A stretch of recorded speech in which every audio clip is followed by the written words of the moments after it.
Whether you're pitching a product, negotiating a raise, or deciding which movie to watch, we all navigating the art of selling in one way or another. Welcome to Power of Soft Skills in Sales. I'm Evgeniy, your guide to unlocking the human side of selling. Here we explore the connection, communication, and collaboration skills that make interactions more impactful. Get ready for inspiring stories, teamwork tips, insight on trust, and actionable advice to help you sell smarter and connect deeper. Let's jump in.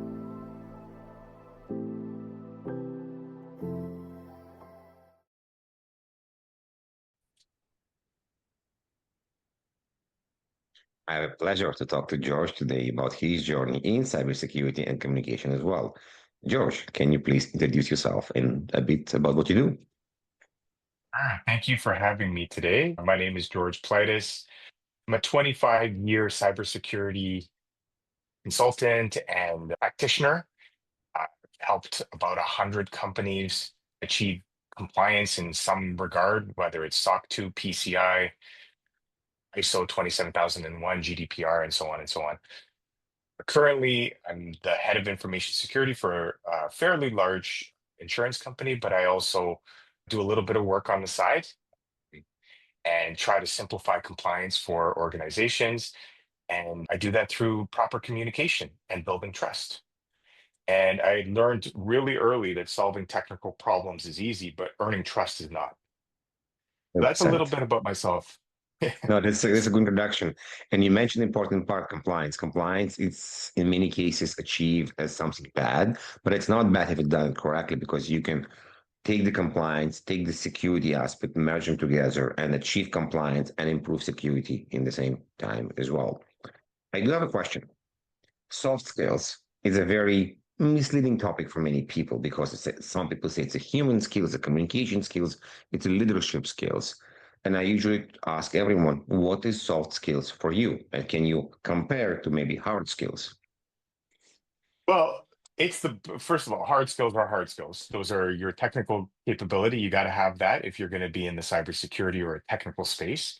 But communication and proper communication is the bridge between technical excellence and the client impact. So you could have a particular technology that you think that the client or internal client or external client, you know they need it, but if you can't explain it properly, they're not going to see the merits in putting in the effort and the cost of implementing it. It also builds trust. I'm going to keep saying that over and over again. Proper communication is trust. And especially in the face of adversity, if there's some type of adversity, like a compliance issue, or God forbid, a ransomware or some other type of cyber attack, the way that you are able to communicate will make the difference between having everybody rowing in the same direction or everybody going in different directions and beating to their own drum. And also, to me, personally and professionally, communication, it's about reading the room. You have to have a different communication style for different rooms. If you're talking to executives, you talk in a particular way. When you're talking to all the techies, that's a different thing. If you're talking to a regulator or an auditor, that's you put on a different face, different communication style.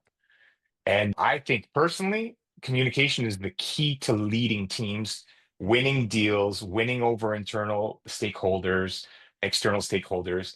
And when you have to navigate crisis, communication is key. I think we can stop the podcast right now because we basically cover everything need to be done about communication and we can move over, Okay. okay?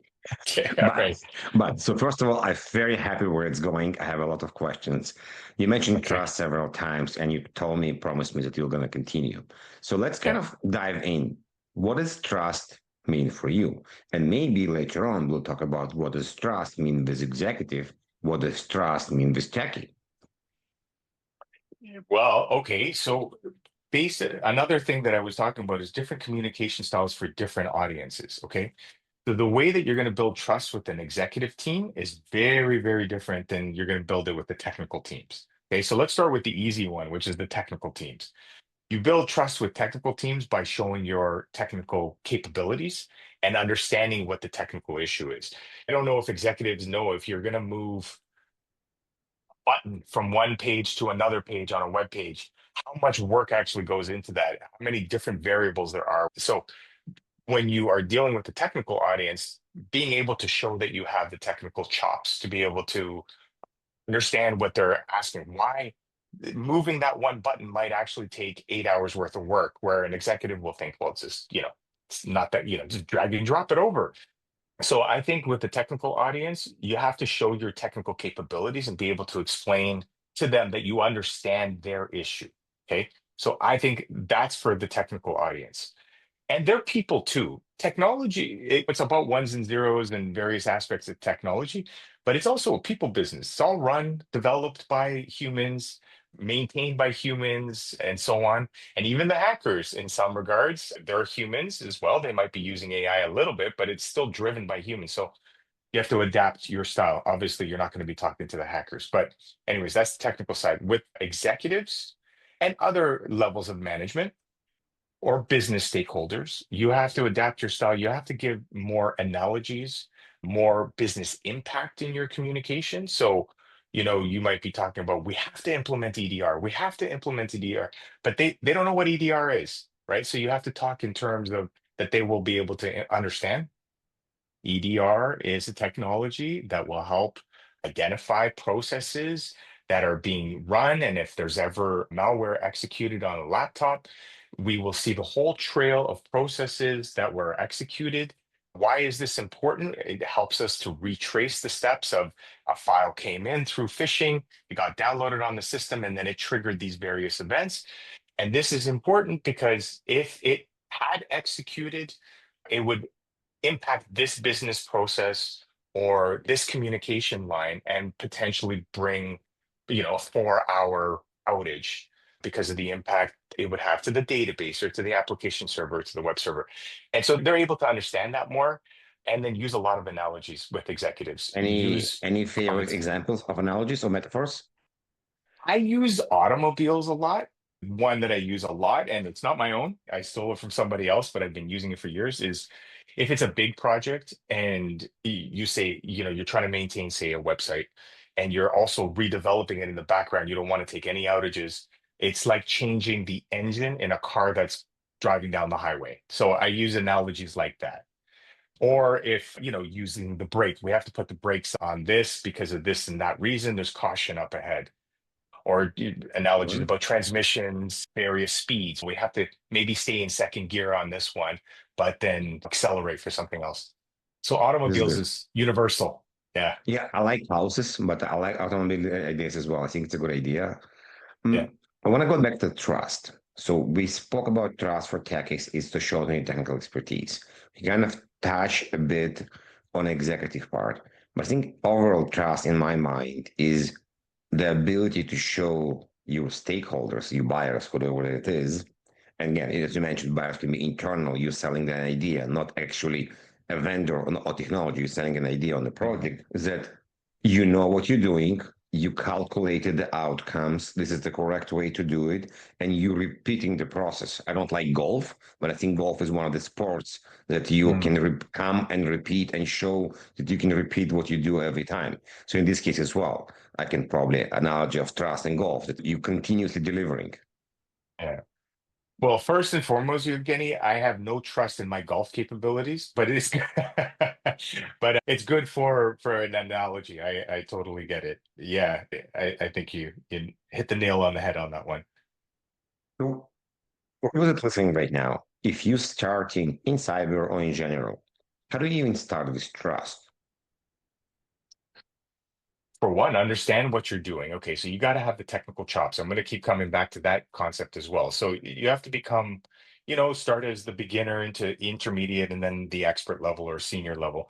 So that's the first thing because people need to have trust in your technical capabilities. But then you have to be able to explain your concepts. And it is not an easy thing for technical folks to do. So you have to work on it. Like I said, different levels require different communication styles, using the analogies if it's a technical audience. But the more important thing is, regardless of who you're communicating with, you have to frame what you're trying to explain. And a lot of technical individuals will just go off on a deep end, on a tangent about a particular thing. You have to, it's like anything, like writing a 5 paragraph essay or reading a book, or you have to start with the introduction. You got to get into your various points, start with the most important point, then work your way through. And then you have to have a concluding comment, and you have to try to wrap that all up in a short period of time. You don't want to be the only one talking on a meeting. And you, Evgeny, even though it's not relevant to today's discussion, I have to tell you about a little pet peeve in communication that I have observed happening everywhere, especially with remote work. People talk over each other. Everyone is clawing to get their point across, or something. They hear something and they want to know this is really important. They're not letting people finish their thought, and it breaks the communication up because it's a bunch of small little disjointed ideas that all come together. So there's an age-old analogy that everybody uses. You have 2 ears and one mouth, and use them in that proportion. That is very important in communication. You mentioned is not related, but I think it's actually related because it's related to active listening, and active listening is one of the soft skills. So if you're in a meeting and there's 5 or 10 people and you are talking, and I'm not listening because I'm only thinking about what I want to say, that I'm not actively listening, and it's a part of communication because in some cases people listening to somebody else, but in reality, they are formulating what they want to say when their Correct. turn come on, and they forget about other stuff. And it kind of brings me to the idea of what are the soft skills that are important for you? We just mentioned active listening in a way. What other one? Active listening is the most important. Other ones that I like when people do when they're communicating with me is summarizing what I have said to explain their understanding. So, sometimes the very technical concepts, lots of different ideas are shared during a meeting. So it's important to summarize at the end, either through meeting minutes in a written format or verbally before the end of the call. Okay, so if I understood you correctly, Evgeny, today we are talking about communication styles to various audiences, and the takeaways are A, B, C, X, Y, Z. And I love it when people do that. And just as much as I love it, I try to do it for the individuals that I'm meeting with as well. Those are really good. Those are two really good soft skills. And then matching the tone is also important for me. Okay. Like we've said before, you have a different tone for executives than you do for technical audiences than you do for auditors and regulators. It's a different way of approaching it. I wouldn't want to just categorize it all as formal and less formal. It's not. It's a different There's a communication lot. style. Yeah, there's a lot to it. Yeah. Yeah. So how is one building the skills you mentioned? A lot through experience. Also, getting feedback. So if you have a manager or somebody that you look up to and they're part of that communication style, or even just in conversations with them, ask them for feedback. There's nothing wrong with it. You're only going to get better. That's one, asking for feedback. If you see somebody that communicates really well and the way that they express their concepts, even on a YouTube video, steal Mhm. shamelessly the way that they are expressing themselves. Try to match somebody who's kind of similar to the way that the industry that you're in. You're not going to pick Tony Robbins for communication. You're never going to achieve that. But something a little bit closer to earth for you. So steal shamelessly. And one thing that I like, not everybody's going to have access to it, but AI note takers are really good because you can see if you expressed your concepts very well at the end of it, you can review. So I'm a big fan of doing transcripts during meetings in a secure way, of course. You don't want to use a free AI note taker because you never know where that's going to end up. But if you're a Microsoft Office 365 shop, you use Copilot. If you're a Google, you use whatever the equivalent is for note taking. I find those really good because you could see if you expressed your concepts properly. And then if you don't have that, take meeting minutes and send them and solicit feedback. If this is not your understanding of what we discussed, please let me know right away. Cannot tell you how many times you've getting. I have sent meeting minutes, and the individuals I was talking to wrote back saying, No, I actually understood it a little bit different. And then had we not done that, we would have gone off and say not met for 2 weeks, and we would have been marching in different directions. Yeah. You mentioned remote work several times, and you just mentioned minutes as well. So when we face to face having a meeting and we summarizing the meeting, it's probably much easier. People also less Mhm. distracted. How has the soft skills of communication evolved or changed during the last 5 years with remote work? What's good, what's bad? Yeah, you can't read body language, especially if you're not on camera. So communication, verbal communication is even more important. You have to, if you're talking about on meetings like Teams or Zoom, Google Meets, whatever, and the camera is on, then it's sort of like being in person, not as good, but I mean, it's still there. But if you're talking about Teams messages, Slack messages, whatever messenger that you're using to communicate, you have to spend more time framing the idea through this. And so we relied on it when everybody was in the office more pre-COVID, but messaging has become a main way to communicate nowadays. I personally would rather do communication through a messaging app like Teams or a collaboration app, Teams in Slack versus sending an email because it's more synchronous. Emails are asynchronous. You send a concept, you wait 4 hours, somebody responds. With messaging, people usually have more of a sense of urgency. So, anyways, as it relates to communication, yeah, you have to frame your concepts a little bit more. So you have to take more time to think through how to get the idea across and then how you want to be responded to. And you have to maybe break up your ideas. You can't say, I have 4 questions for you, one, two, three, four. You might send one question, get a response, and say during the initial one, I have additional questions, but I want to cover this first because we might have a different question based on your response. So these types of tricks, and again, whether it's written through messaging or online meetings, you have to speak to the audience in the way that they're going to understand the best. So just looping back to executives, techies, and other parties. Was there anyone in your life that was a model for you or really impact how you adapted communication and learning style or soft skills? Well, I'm going to tell you. So there is one particular meeting that I remember, and it's actually you, Evgeny. So a long time ago, when we were both in different roles, you, Evgeny, worked for an organization that serviced the organization that I worked for, and times were a little tough. We were questioning whether the services that we were paying for were up to snuff and whether they were well thought out.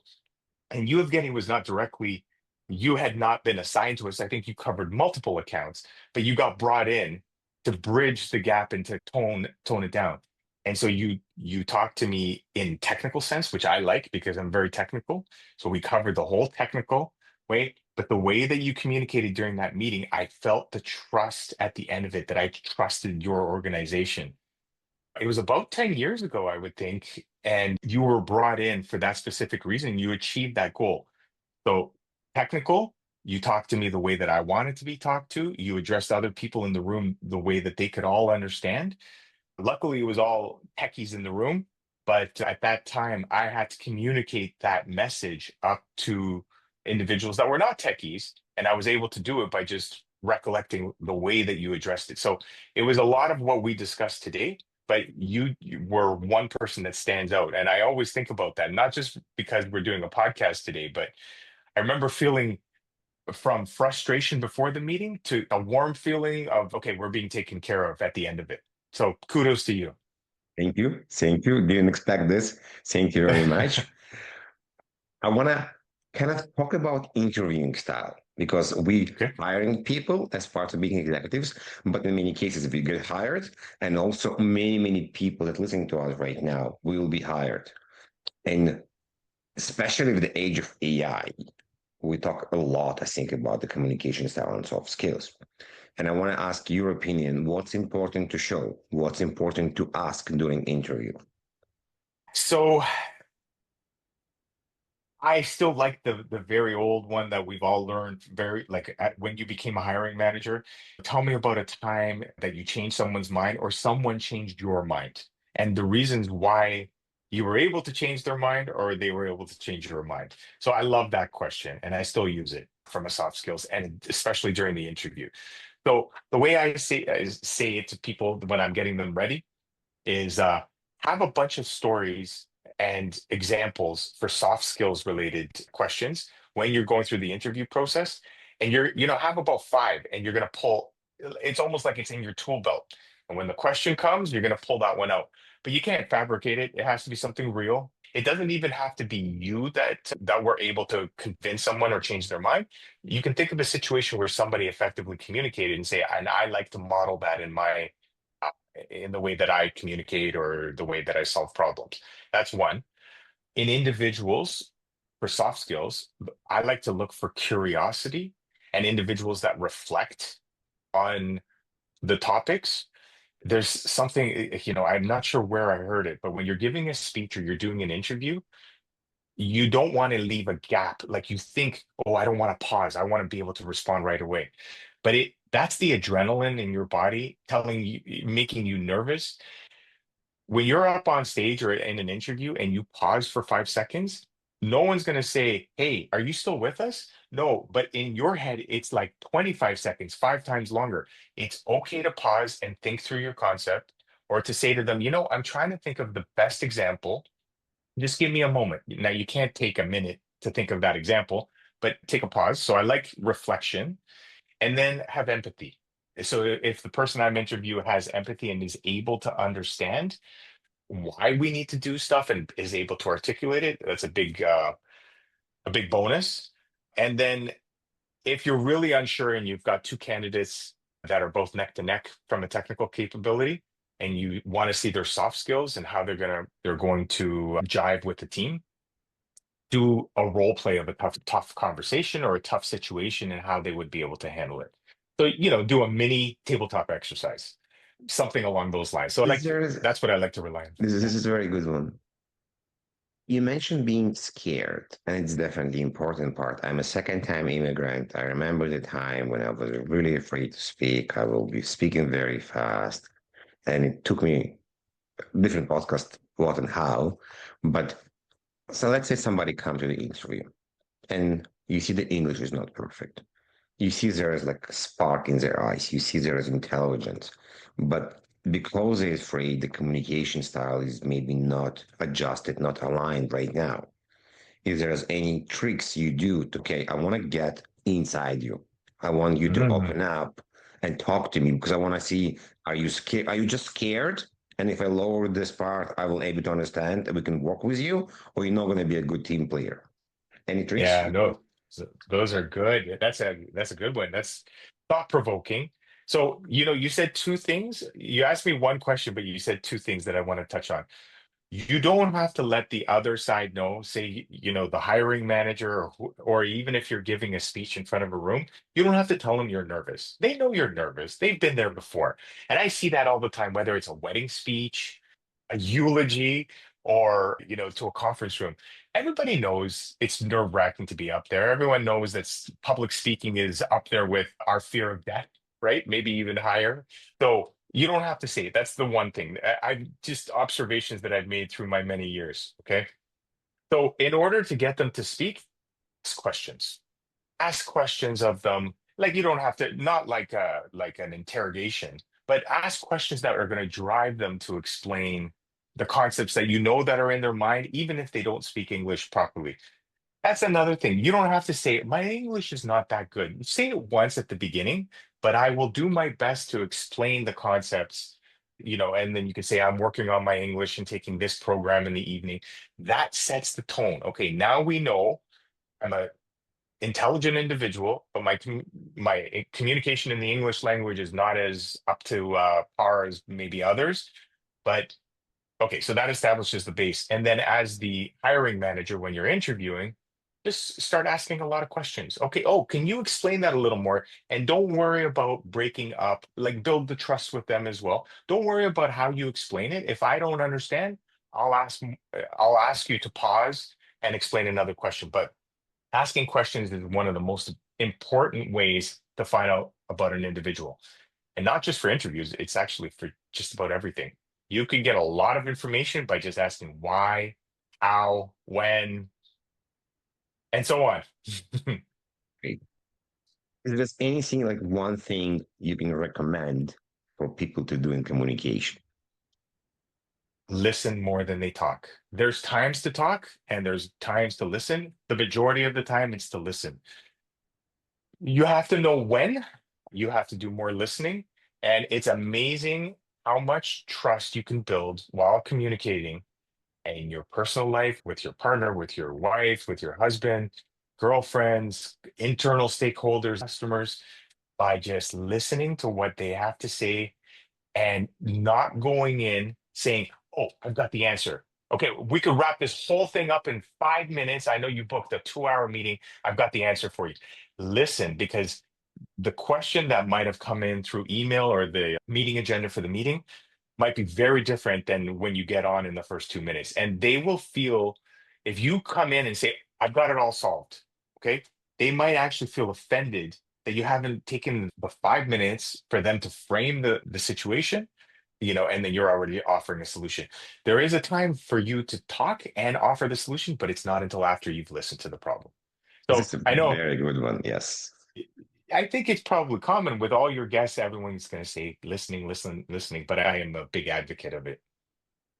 You kind of dialed in an interesting point is if you know the answer, still listen, because in many cases, people think differently and people want to actually express their opinion. And this Yes. is the important part related to respect and active listening. So, yes, you already know the answer, but you need to feel the other person that they actually want to speak up. They want to finish Yes. their idea and give Yes. them this 5, 10 minutes. You will get more trust, you will get more Hmm. respect and better rapport with these people as well. So, thank you. This is a very good part. So, let's summarize Yes. what we discussed today. We spoke a lot about trust and how Yes. important this, and we want to build trust differently with different people. Some is very technical, the other are with analogy and execution and business values. Hmm. We also spoke about finding a role model if you're not sure how to behave until you find yourself. And it could be many different people. The question where you want to go with this. I like the idea about AI note taker to kind of reflect what can be done and answer. You also mentioned that it's important to listen to people and that you like when people reflect on their ideas and not rushing.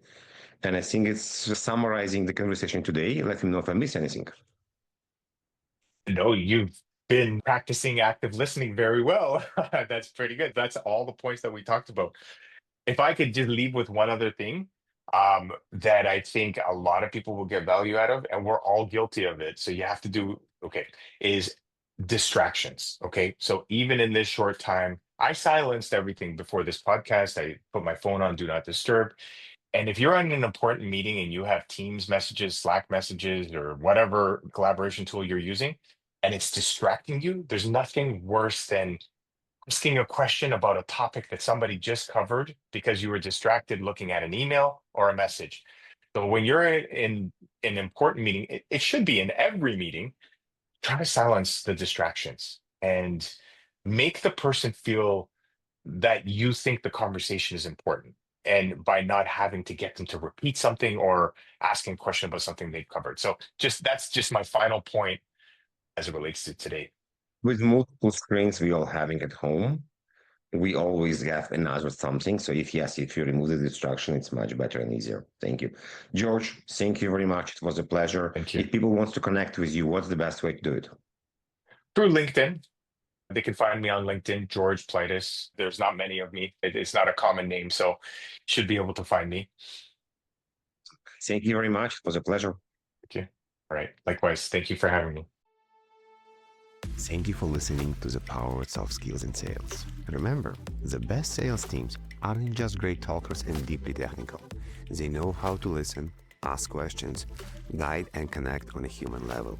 Enjoy the episode? Please subscribe, leave a review, and share it with someone who benefit. For more tips and insights, visit softskillstech.ca or .com. Until next time, keep sharpening your soft skills and unlocking your full potential. Check out the next episode and subscribe to our newsletter. See you soon!